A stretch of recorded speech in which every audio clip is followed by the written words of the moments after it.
Hello everyone, welcome to PD in your PJs. We are glad that you have taken time out of your day or night, depending on where you are in the world, to join us for a session about Seesaw. So as you have already figured out, we are going to be hosting tons of PD in your PJ sessions throughout the month of August and in September and October as well. So make sure to check that schedule and share with colleagues that also might be interested as well. So before we jump into the webinar today, just a couple programming notes. Obviously by now you should hear me talking and also see my screen. So if you're having problems with audio, you can kind of restart and join us that way as well, but no worries because we are recording this session and we will email it to you after the session has been completed. Usually that happens about an hour or two after we have gone live here. So we will also share the slides that I'm going to go through today. We're going to email those to you because there will be tons of links, all sorts of documents that you're going to want to dig into to make your life a little bit easier as you start the school year coming up. We are planning also to take questions at the end. Emily is on the line with us here as well today from Seesaw in San Francisco. I'm talking to you from Minnesota. So let's get rolling. So today we're focusing on back to school tips and tricks, and of course I had to whip out some Bitmojis here. You're gonna have, I'm trying to set a record. I feel that teachers, when we are in this mode at this point in the year, really should be wearing a cape, so I went with that theme. My name is Angela. I have just come out of the classroom after teaching for 15 years. I spent 14 years in kindergarten. My first year was in first grade, and now I'm joining the awesome Seesaw crew to support teacher success. So you can find me on Twitter at Mrs. Gadke and of course at Seesaw as well. So we love to connect with our awesome community in those venues too. So right now you might be feeling a little bit like this, right? You have your huge list trailing you. I remember those lists as we get ready to start the school year. And hopefully today, attending this webinar, you're going to be able to check some things off of your list and feel really excited to start your year on a good note with Seesaw. So the plan for today in this session is we're going to spend hopefully about 30 minutes, depending on how fast I can talk, and show you some stuff. But we're going to go through my Seesaw plan. We'll talk about class setup. I'll do some live demos of little tips there.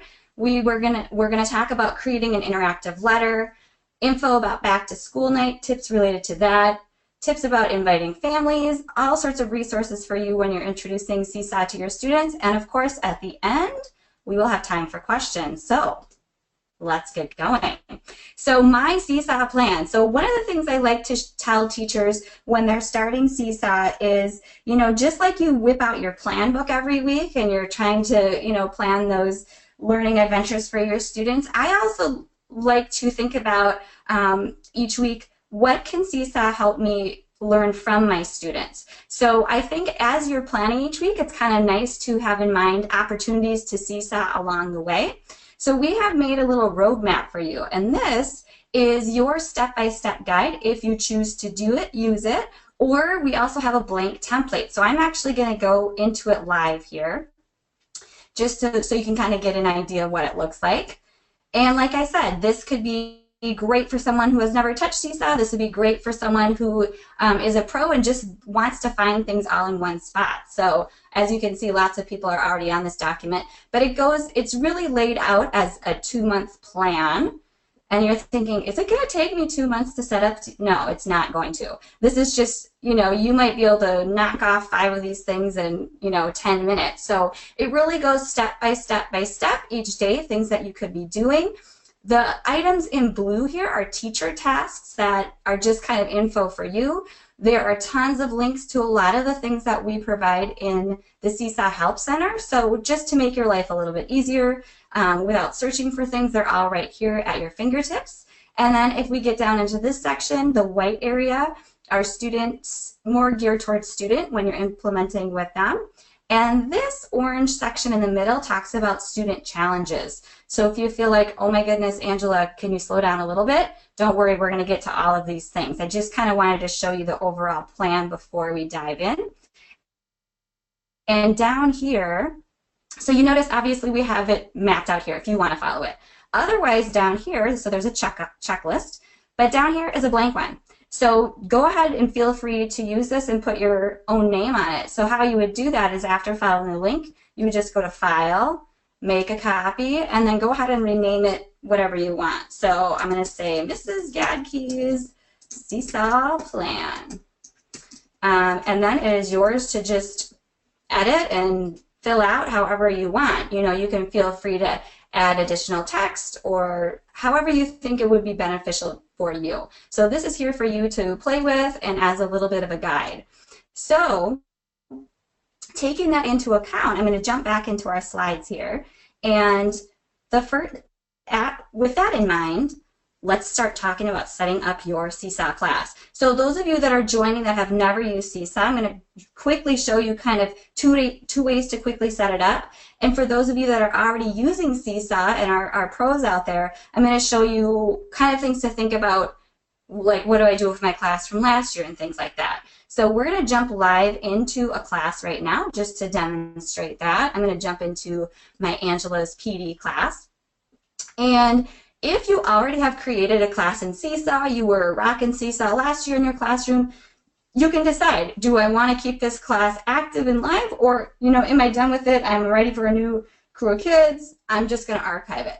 So I'm going to show you how to archive it at this point. So I would just go into, this is our profile icon. So you're going to hear me say that a lot, profile icon. So when I say that, this is what I'm talking about here.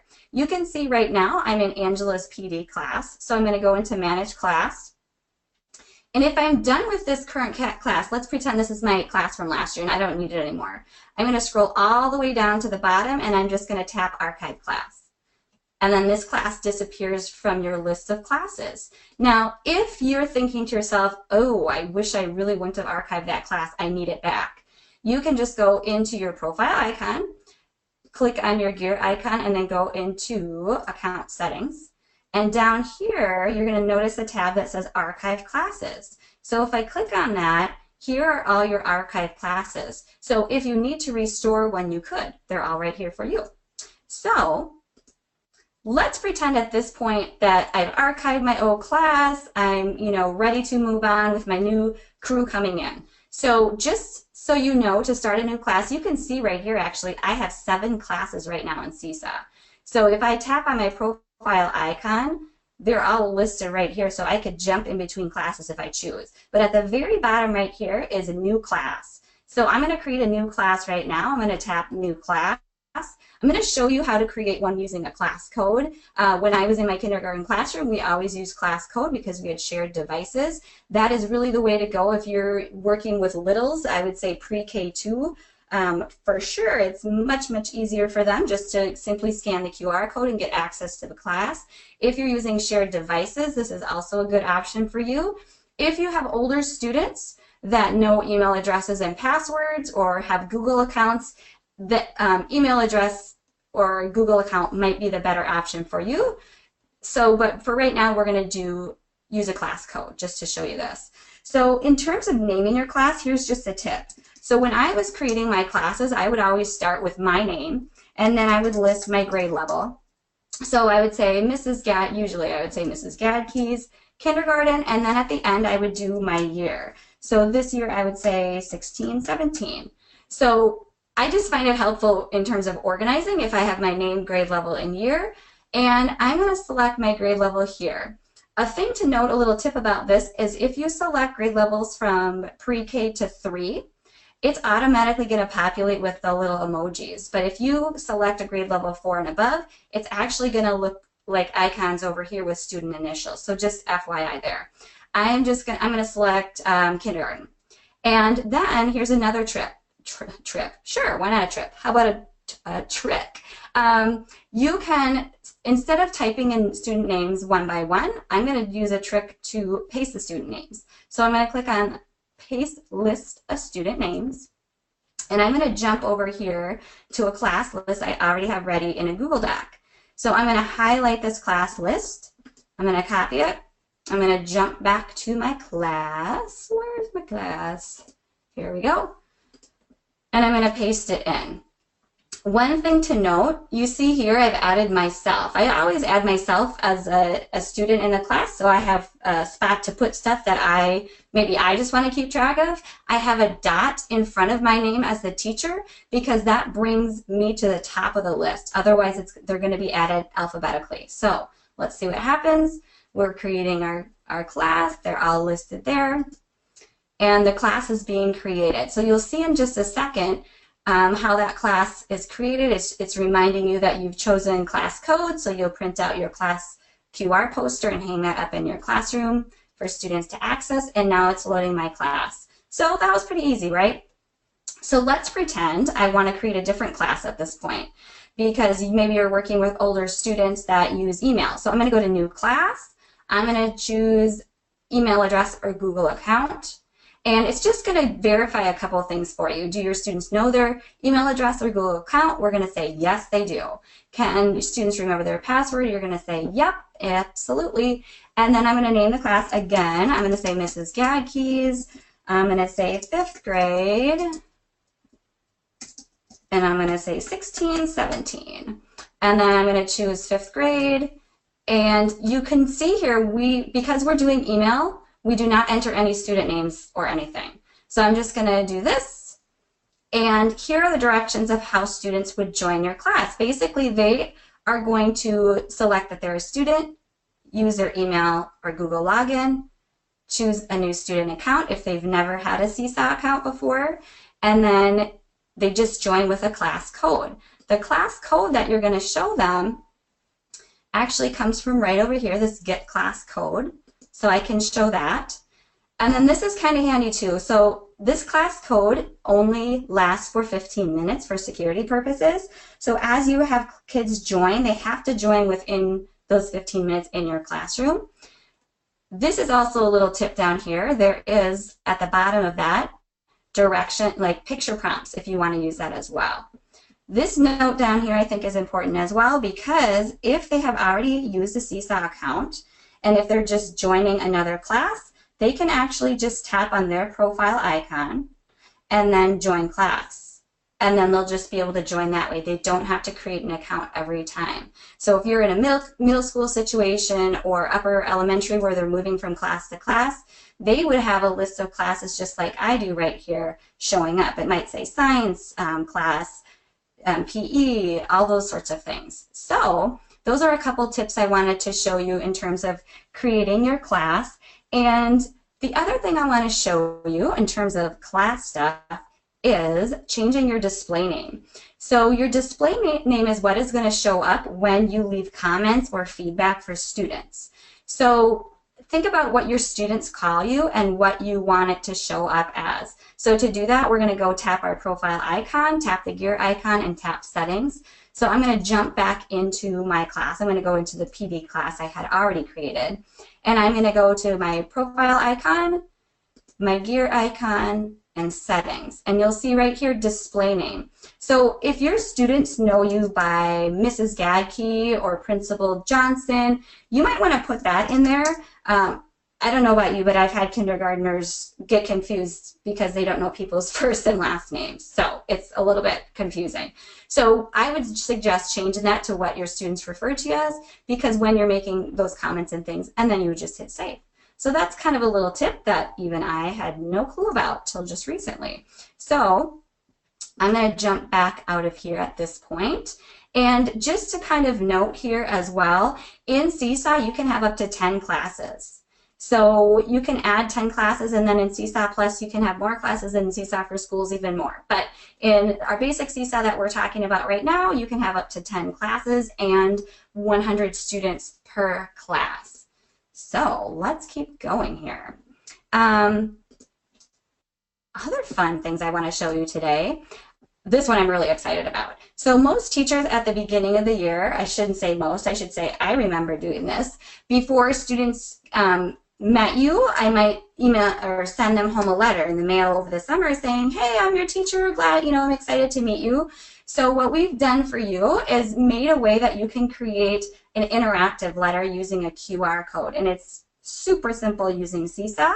So there is a letter template that we've already created for you, which shows up right here. So again, you're going to get all of these slides and everything that you can use.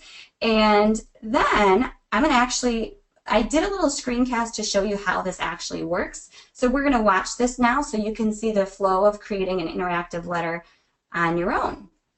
Hi everyone, it's Angela. I want to show you a fun way to make your back to school letter more interactive. So to start, just go to web.seesaw.me. You're going to click on resources, and then I'm going to search for Meet, because this is going to bring me to a Meet the Teacher template that you can use.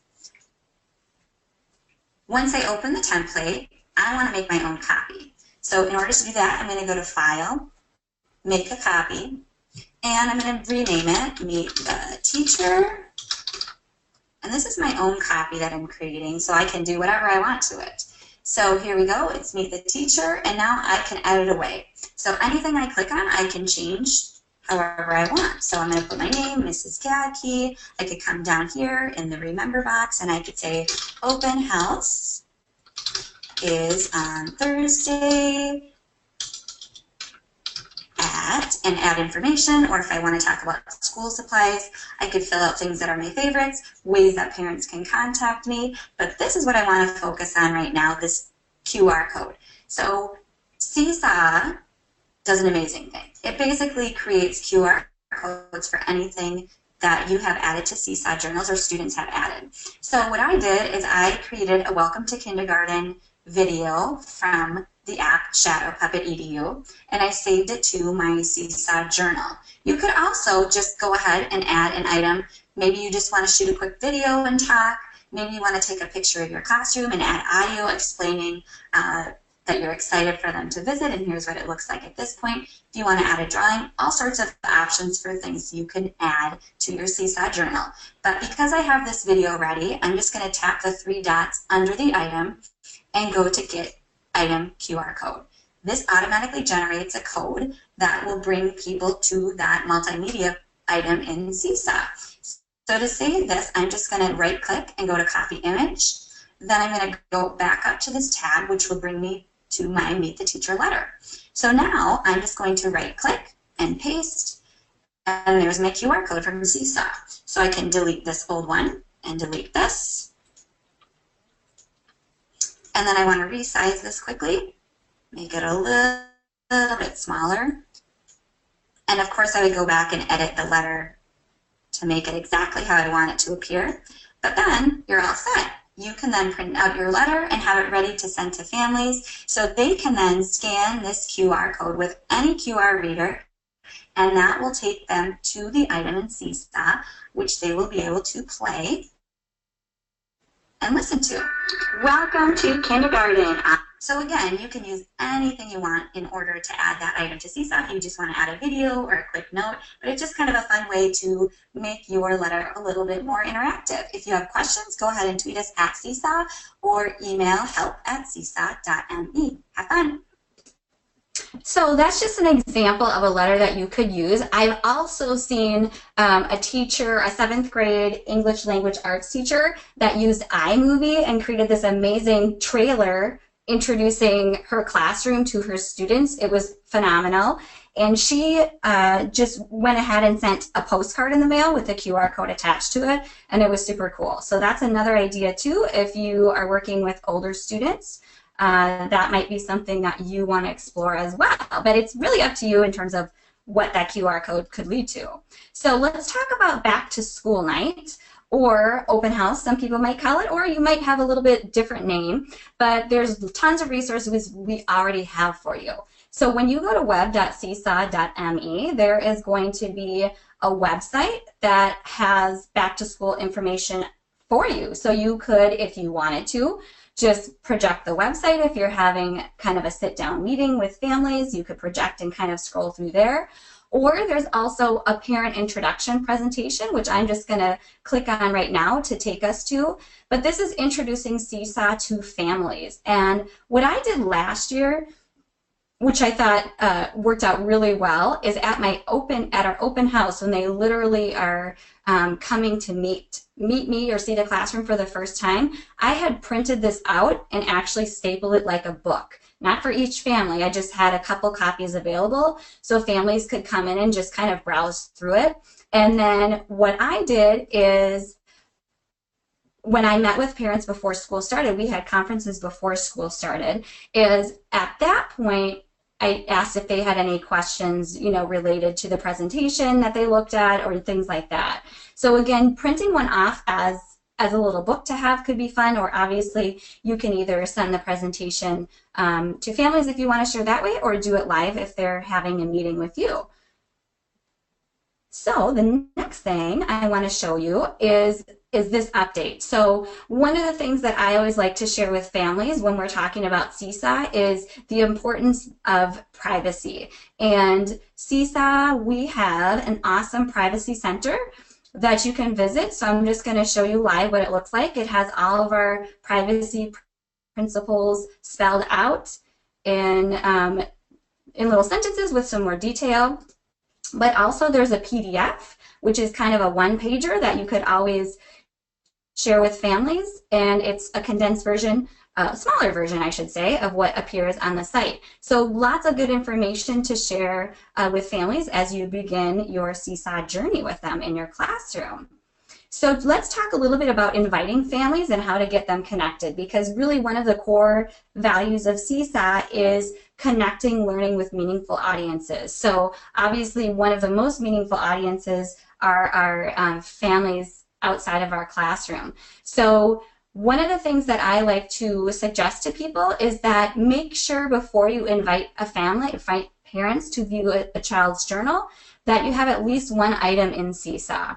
So, it's not really fun to be like, sign up for this super awesome Seesaw thing, and they get there and nothing's there. So have at least one item there. I mean, that might be your welcome to my classroom video. And you can add that to everyone's journal, and there you go, it's ready to go. That's how I approached it last year, because on that very first day of school, I wanted to be able to add photos that parents could see, because I know they're always eager to see how is it going at school on this very first day. So make sure you have an item there, and then you're going to go ahead and print the individual parent letters for inviting those parents to view their child's journal or portfolio, which I'm going to show you how to do. And then step 3, just enjoy the connections and feedback that you are getting. And I highly, highly recommend inviting parents and encouraging that connection from the beginning. So I'm going to jump into our class and just show you how simple this really is. So right now, again, if I go to my profile icon and I scroll down to manage class, if I go down here, enable parent access, I'm going to turn that on, and literally that does nothing until you actually invite the parents. So I could then go to invite parents, and I always love to do this get parent invite handout. There is an email option, but I love this one first. So I'm going to tap that, and basically what's happening right now in the magical world of Seesaw is they are doing all the work for you. We are doing all the work for you, I should say. So here are directions for you, but then if you scroll down, you will see individual letters for each child in your classroom. It has their name at the top. This QR code is not the class QR code. It is just for this child's parents to access only their child's journal. There's all sorts of, step-by-step directions for them, but these would be sent home with each child. What I did last year is when I met with those families at the beginning of the school year, face-to-face, I had these printed out, and I had parents join right there on the spot because they were very excited and eager to do so. So that's what we did. And then if parents didn't sign up, I kind of, the next week sent home the letter again and just kind of reminded them that this was going to be an important way for us to share our learning. So those are a couple tips for you there. And now the fun part, introducing Seesaw to your students. So let's get going on that. So again, I'm referencing my Seesaw Plan. So we talked about that at the beginning. That's that document that is your roadmap. But on there, we talked about the student challenges. And I said, wait, we're going to talk about that later. So, ooh, my presentation just wants to keep moving here. So if I click on that student challenge link, it's going to bring me to this document or this link, this site, and it has student challenges for all grade levels. So if I am a 3rd through 8th grade teacher, I'm going to click right here on this lesson plan, and it is going to open a document that literally goes step by step for you if you want to follow this route for how you can introduce Seesaw to your students. It talks about digital citizenship. It talks about setting, of course, your purpose for using Seesaw and using a journal, all sorts of tasks that you're going to have your students work through. And then at the end, you know, they are considered Seesaw certified. There's also follow-up lessons here as well. So lots of good stuff. I'm going to jump back here because there's also a K2 one. So if I go here, there's a K2 lesson plan, again, similar to the first one. There is a neat feature of this one that is not available in any other grade level, but there is this super cool game board. This I called it a treasure map. I mean, we had to be very dramatic in kindergarten, but a little treasure map that I put these pages together and we rolled up and each student got their treasure map. So as we started our Seesaw journey, we learned about the purpose of a journal. Students would color in that, yep, we got that part. And then the second step, once they've chosen their icon, they colored in that part. There's fun little QR codes that you can scan to see little messages of encouragement from the little emojis that start talking. So really, really fun stuff. So you could print that out for individual students or have just a class one that you've hung up that you're working through together. There's also a high school lesson plan for 9-12, which you'll see all sorts of awesome tips. But basically the whole point of this is that students, you know, they're getting Seesaw down so they can completely do it independently.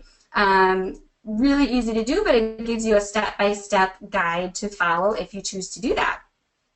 Another tip, and oh, my poor emoji here is just a box. It was a cute puppy, but I really like to have the students be able to personalize their icons that appear in Seesaw. So even as young as my kindergartners, I wanted them to know that this was their learning journal. So when you create a class, it automatically gives them an icon, but you can alter that. So they could choose maybe a different emoji if they want. They could create a piece of artwork and use that. They might do a drawing of themselves.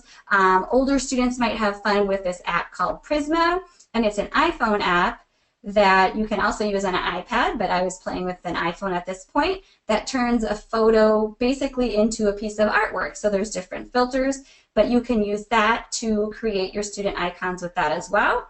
And I'm going to show you how to do that right now. There's an instruction link here for later when you get the slides, but I'm going to show you live so you have a good idea of how to do this when you're about to get ready to change icons.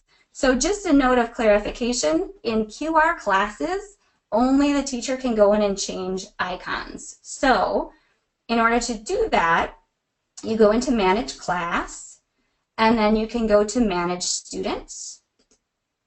And then here are your list of students. So what I would do is I would I would explain to the class, here's what we're doing. We're choosing our icon. What do you want it to be? And I let them decide. Some kids literally went and, built with blocks and wanted to take a picture of their Lego creation, and that was going to be their icon.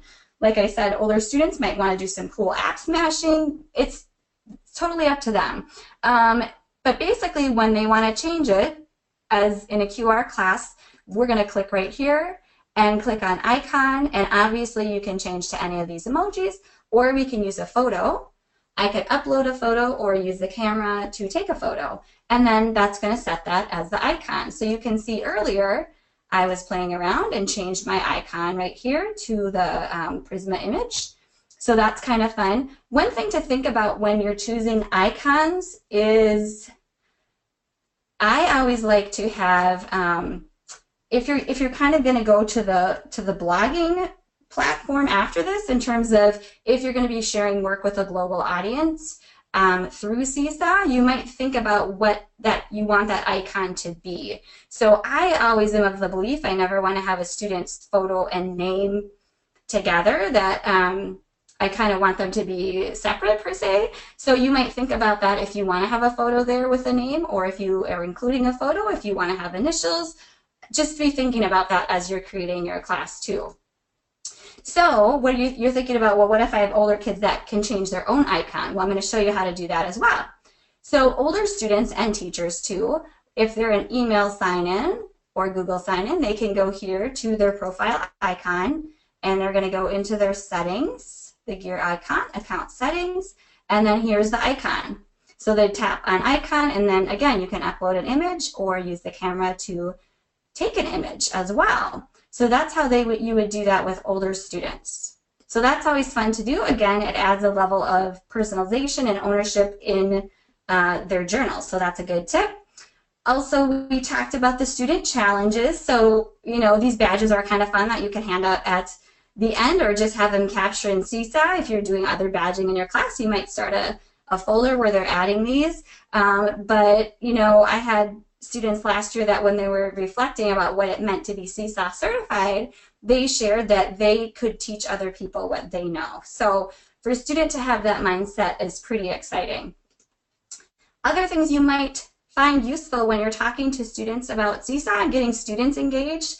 Again, at Seesaw, we really empower our students to show what they know and give them lots of tools for creating within the app, but also outside the app with all sorts of app smashing opportunities. So this document right here is 100 ways students use Seesaw, or 100 ways you can Seesaw. So this was compiled by Seesaw ambassadors within like 2 or 3 hours, maybe 4, when we posted it to our private ambassador group. And I have to tell you, it's a great resource to share with colleagues and just even have for yourself. So this is, right here is a 1-page PDF that you can go to and print out or save. It's right there all on 1 page that you could use and post if you want to. Sarah Connell, who is one of our Seesaw ambassadors, loved it so much. She was like, I am making these cards, and we are going to put them on a ring, and I'm going to have them on a pocket chart. So she created these cards that she is allowing us to share with you. So way to go, Sarah. She has just taken that 100 ways to Seesaw and put them on these individual cards that she is going to have, she's excited to have her class work through all these different ways to use Seesaw. So thank you, Sarah, for that. So that resource, again, will be coming to you after this webinar. So lots of things will be in your pocket as you walk out of here today. Classroom tips, additional things to think about. Recording spots is a big one. So if you're in a classroom that's noisy, or you know there's a lot of action going on, I suggest making little Seesaw recording spots. So that might mean they're kind of in the action when they maybe take a picture or their video, but then I had my students walk to a recording spot to do their reflecting kind of in a quieter spot in the classroom. Those were along the perimeter of my room. I had 4 or 5 of those, so that might be something that you want to try. So this links you to that poster that you can use. Also, I talk about, my goodness, this is just really wanted to advance. I talk a lot about wow work in my classroom. So as you start with Seesaw, you'll find that students get super excited to start using Seesaw in multiple ways. So after, you know, about a week or so, when they're really moving and rolling, we have the conversation of, you know, what work should we put into Seesaw? We talked about wow work. So this is how I would describe wow work, and that really kind of added to the reflection that students were taking on as they were adding items to their Seesaw journal, and we weren't just adding like, here's a picture of my chair and here's a picture of, you know, we were being very thoughtful about what we were sharing with our valuable audiences outside of our classroom. Other digital citizenship resources, I love Seesaw for all of the digital citizenship that takes place when they're modeling and all of these things that happen just in the natural course of using Seesaw. So there's lots of posters here that you can print out and use and talk about in your classroom as well. Tips for shared devices. This isn't a link, but I was just going to share a couple things with you. So in the classroom I was in, I had 5 iPads. So what I did was made sure that they were always accessible to students. So if they were completing work, you know, and they wanted to share their work and reflect on it, they would grab one. And then we always had one spot where they would go. Like they knew that the iPads were always at the front of the room under the whiteboard. That's always the spot that they were returned to. So that's kind of a good tip if you are in a shared device setting, because otherwise you're going to have devices that are left kind of all over the room and maybe not accessible to students that are ready to go. Also, you know, some people think, oh gosh, I can't use Seesaw because I'm not one-to-one. I really need to be one-to-one.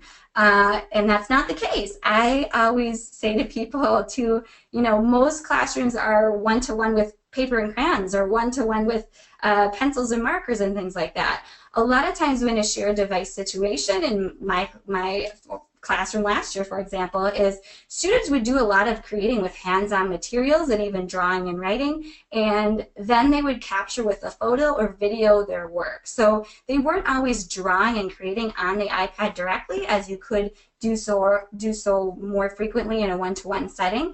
But that's just another little tip too. And this back to school website, shout out to Emily who just whipped this up because it was so amazing.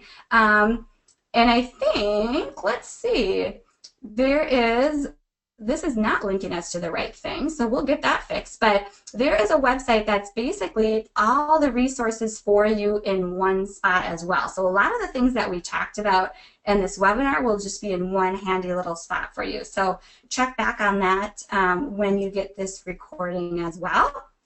Whew, I talked really fast. I really, really tried to get a lot out at you. So how are you feeling? How are you doing right now after hearing all of that? Question time. So things related to class setup or the letter, back to school, parents, students. What kinds of questions do you have before we leave you today? So I'm going to kind of minimize that, and I'm going to see what we have coming in for questions. So if you have questions, now would be the time to add them to our little question box over here, and we will try to get through them and answer questions. So question, do we think kindergartners could use Prisma? So the app that I was talking about. So just to note, the rating on Prisma is 9+. So you might choose to use a different app for that, or you know, you could, I guess, create on Prisma on your own, and they could, you know, maybe be watching you. Let's see, love the map, awesome. So yes, there are specialist teachers, and let me tell you, if you are not connected with the PE teachers that are rocking and rolling with Seesaw, they're an amazing crew, and I know we've got art teachers and music teachers and Spanish teachers and language teachers that are using Seesaw that, you know, we have some webinars coming up specifically that will have panels of teachers for those, and I would highly recommend you check those out. Any other questions? I feel like you guys are being pretty nice here. Let's see. Would you recommend? Let's see. Angela, do you want me to read some questions to you and you can answer them? Awesome. Yes, that okay, would. We'll take. Also, I fixed the link for the back to school resource website if you want to show what that looks like. I don't know what happened there. I can back up and show that. It was my fault. I broke the URL. So that's okay. We want to see. Oh, so now let's see. I might have to reload it or something here. I don't know. We'll see. If you go back into your presentation and click on it, it'll work. There's a few questions about how much information each child's journal can hold. Yeah, so do you want to answer that one? Sure. So before I answer that, here's the beautiful website Emily has just built. So back to school with Seesaw, there's all this stuff right here for you. So that link is fixed and ready to roll. So I was so excited when I saw that. Love the organization. Seesaw, you know, it's unlimited. I mean, you can add tons and tons and tons of content. Specifically, they can record audio for 5 minutes on each item. They can record video for 5 minutes on each item. But basically, it's all, you know, stored in the cloud, I guess you would say. So it's not stored on the device, which is awesome. Thank you. Yes. Um, and then some folks are asking if it's possible to print out copies of journals. Okay. Well, let me show you that. Should I show them the trick, Emily? This is a great one. Sure. So just how we talked about, or maybe we didn't talk about, I usually always, well, we talked about it when we were making the letter. How you go here and you can get the QR code. You can actually go here and go to print, and that's going to create a PDF for each item. You can do that for each item. And there's the PDF. It actually has a QR code attached to it that would take to the multimedia image that is shown here. But since Seesaw 4 came out, this is really awesome. You can go to, I gotta move my webinar box here. You can go to an individual student, and I actually don't have folders. Well, I do have folders set up, but I could go, sorry, I'm gonna jump into a different class where this is gonna work a little bit better. I could go to Allie, for example, and I could click on Allie, and I'm gonna say, I just want to print Allie's stuff. So I'm going to go to this print PDF, and it's basically printing up to 80 items from Allie's journal. So, I mean, I think the intent of using this feature would be if you have parents that, maybe don't have access or don't sign up for Seesaw, you could always send home a paper copy, and they could view the content in the image. So you can see here's the class name, Allie, and then here is all the content printed out for you, which is super awesome.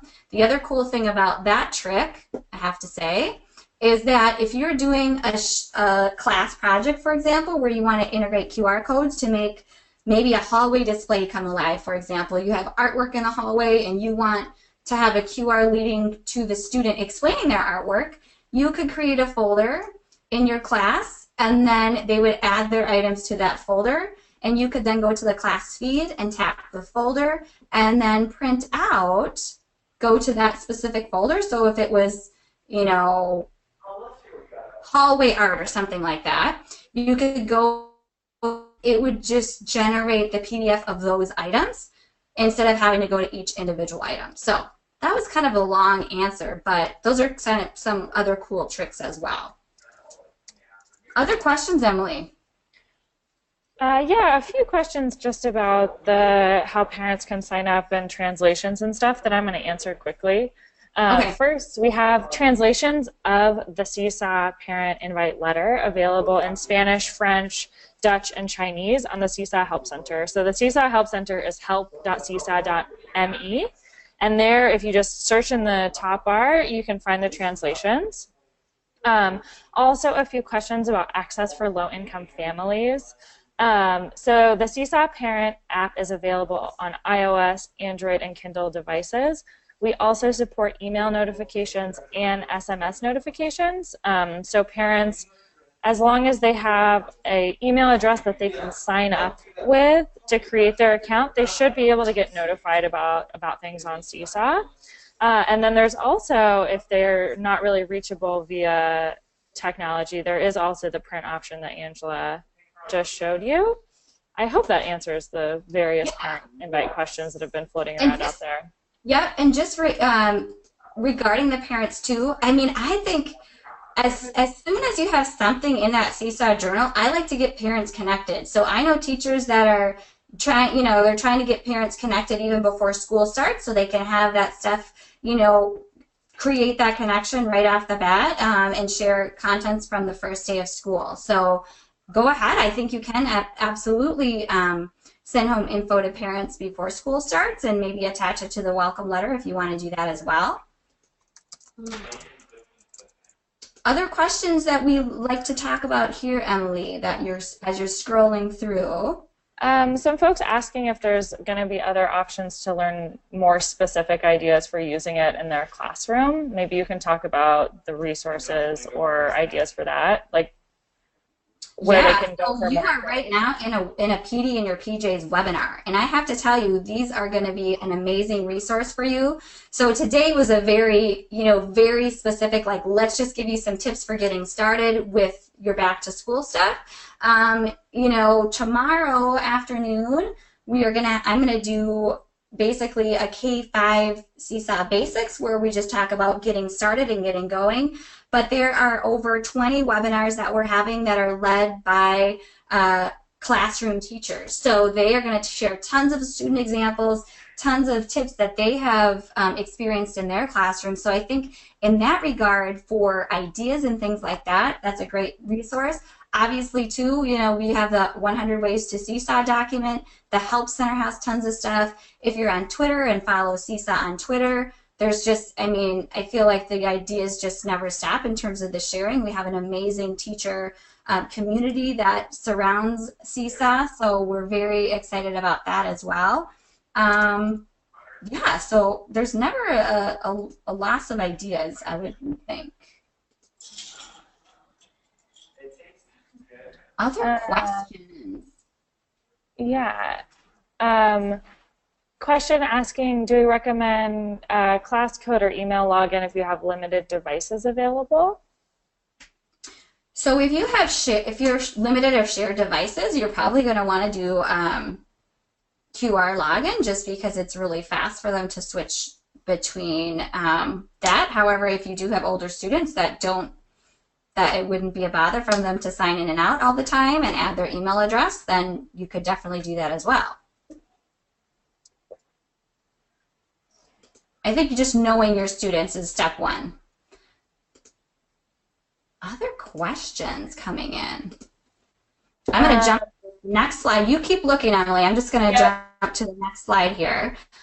So kind of what's next, right? So hopefully you're feeling empowered, like I'm on my way to make this happen this year. Obviously, this is the link to PD in your PJs, tons more webinars. You can follow Seesaw on Twitter. Like I said, lots of ideas coming on there. We have Seesaw Chat also on Twitter. That's starting back on August 11th at 4 p.m. Pacific Daylight Time. And we have, like I said, our teacher community is one of the most inspiring, energetic communities I've ever been a part of.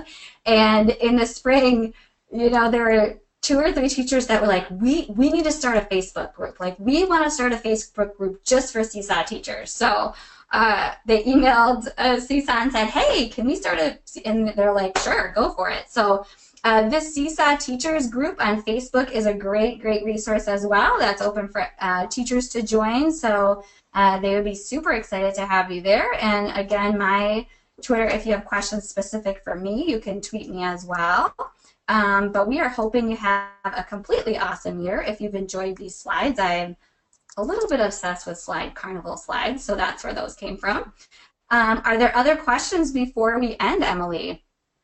I feel like there are some questions that we haven't been able to answer. A lot of them are, getting deep into specific features like Seesaw blogs or tracking student progress towards skills or standards, and those things are all possible in Seesaw.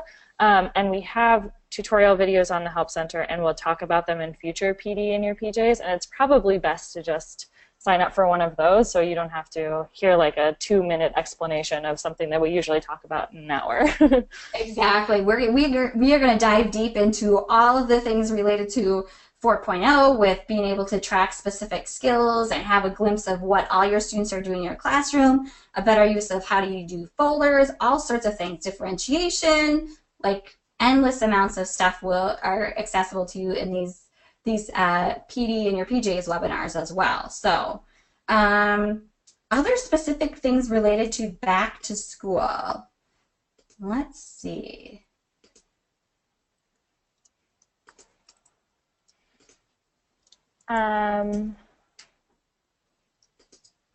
We will send you, not only after this, we'll send you the slides and everything, but we'll send you a certificate for attending this webinar if you need that for recertification and stuff too. That was a question that was asked. Yep. Oh, some questions about adding things to the calendar or pre-dating items you want to post later.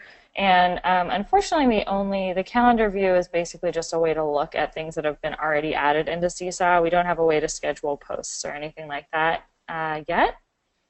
But we've had quite a few requests for that kind of feature. So someone saw in our class here, I'm going to just show them quickly how we had emojis. That's kind of a fun thing. So if I go into manage class and scroll down to manage folders, you can see that we've added little emojis next to the name. So it's kind of a handy tool if you have little ones that are adding content to folders so they know what this folder is for. Basically, that's just added in as you're typing the name of the folder. So you would just, if you're on an iPad, for example, you would obviously just go to the emoji feature there, but you can also, I believe, get emojis from a site as well that you can paste in there. So that's how that happened.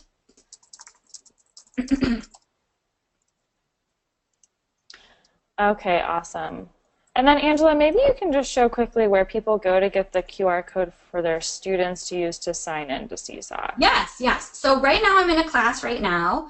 So I could click right here and just go get class code. And then when I click here, print out class code poster, I can it's going to generate the poster right here for me. So on the page 2, there it is. So Mrs. V's 4th grade, and there's my QR to sign into that.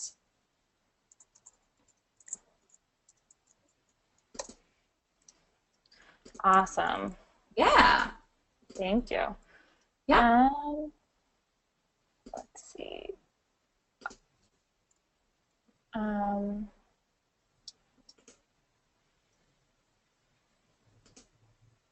Reading through all these questions. That's okay, yeah. And if people want to hop out, that's totally fine. If they're like, I got this, I don't have any other questions, feel free to sign, exit the webinar, and we'll just keep looking through the questions here for people that are still here asking questions. Again, obviously we have lots more webinars coming up, so if there's really, really specific questions, we might say join us for another webinar because there are lots of info that will be shared there as well.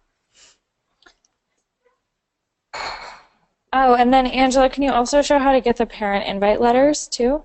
Yep. So just to review that, so again, if I want to get the invite letter, I can just go to my profile icon and actually just go right here to invite parents or into manage class. I'd also find it, but invite parents and then get parent invite handout. And then again, it's doing its magical thing and generating all these. So you don't have to put in parent email addresses and all that stuff. So it's so easy to get it rolling. So again, those are individual to each child because only the parent can see their own child's work or work that is added to everyone's journal, or if they're in a collaborative group, the item, if other people worked on it, they could see that other people have collaborated on it.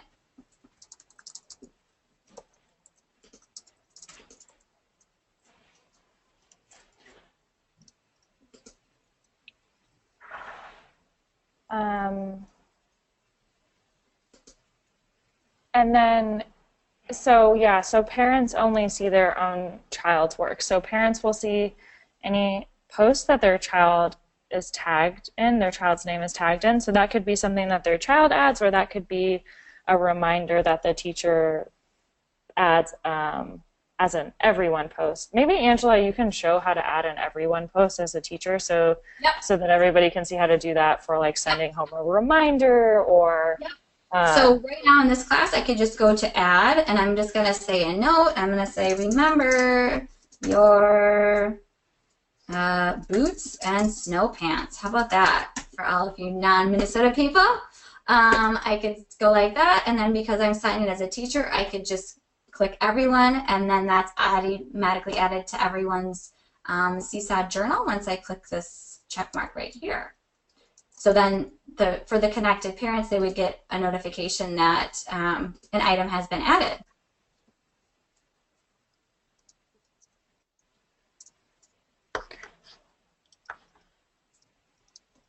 Awesome. Thank you.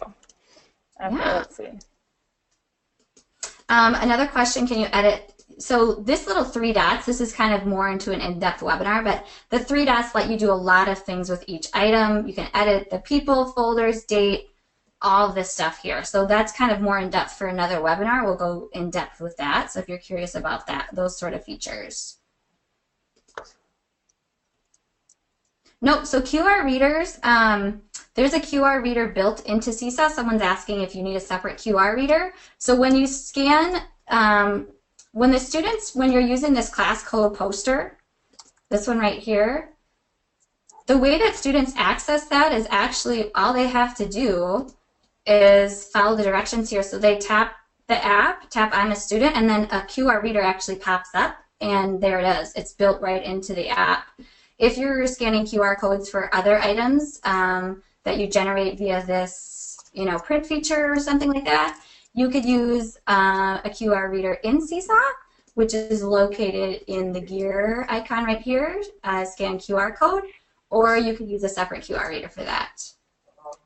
Do you know when we call that? They're getting pretty advanced though with their questions. So I know. I know. Let's see. We could just talk forever.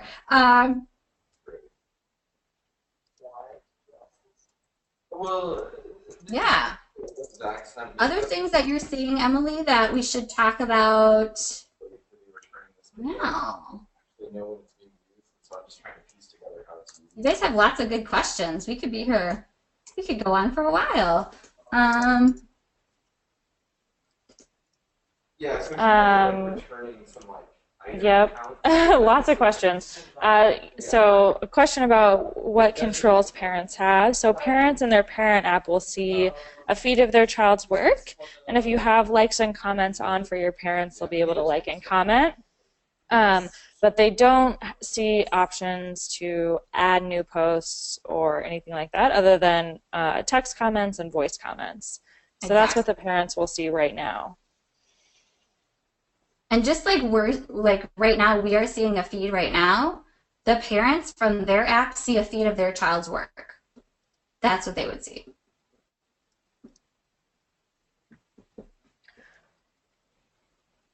Alicia is asking, Angela, how do you use the portfolios? Do you conference with students about what they post or bring it up at conferences or just use it for storage?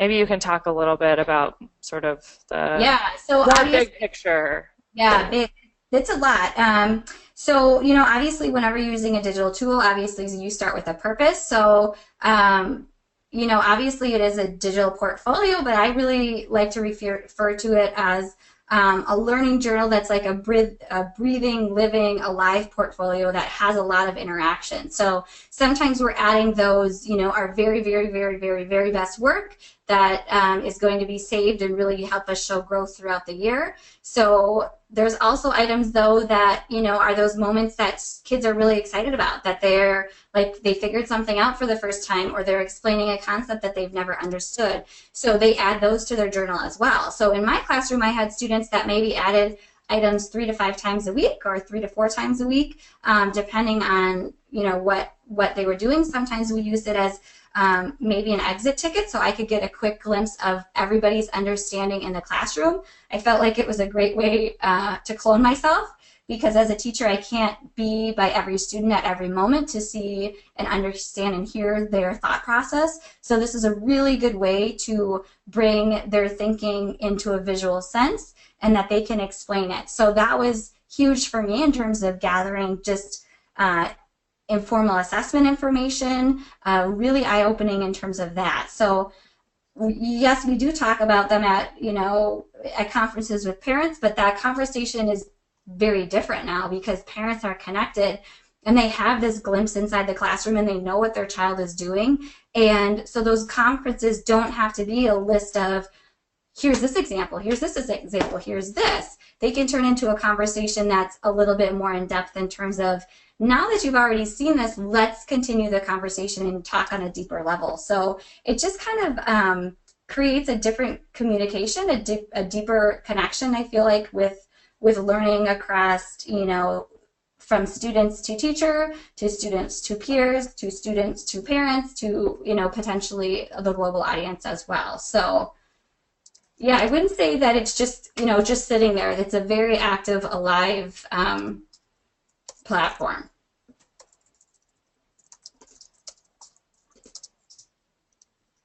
Cool. Thank you. So we're almost at an hour, Emily. So how are you feeling on the questions? I feel like we've kind of got the big ones answered. Yeah, I think we've got the big ones answered.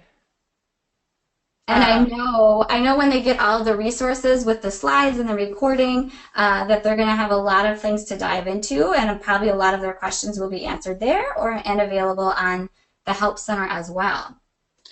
Yeah, so if you have any questions that we didn't get answered, you can go to our Help Center at help.seesaw.me.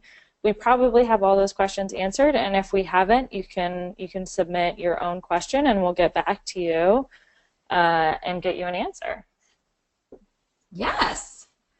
But we hope you have an awesome, awesome year with Seesaw, and we hope to see you back again for another PD in your PJs, because like I said, we are going to have a ton of them happening throughout the summer into the fall here at Seesaw. So tweet us, connect with us, email us. We are always here to help.